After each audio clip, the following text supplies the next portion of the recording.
தீராத நோய்களை தீர்க்கும் அழியா நாவுடைய அற்புதரான புனித அந்தோணியாரே, நாங்கள் எத்தனையோ விதமான நோய்களால் அவதிப்படுகிறோம்.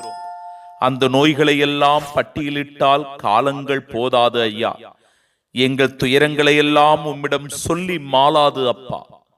அம்மை நோய்கள், மலேரியா, டைபாய்டு காய்ச்சல், புற்றுநோய் பிரச்சனைகள், தோல் வியாதிகள், நரம்பு கோளாறுகள், மூச்சு திணறல், கிட்னி பாதிப்புகள், நுரையீரல் பாதிப்பு, இதய அடைப்பு, கை கால் மூட்டுவலி பிரச்சனைகள், இடுப்பு வலி, முதுகு தண்டு வலி, தைராய்டு, காச நோய், இரத்த அழுத்தம் போன்ற பல்வேறு நோய்களால் பாதிக்கப்பட்டு தினம் தினம் கண்ணீரோடு துன்பங்களை அனுபவிக்கிறோம், வேதனையில் உழல்கிறோம்.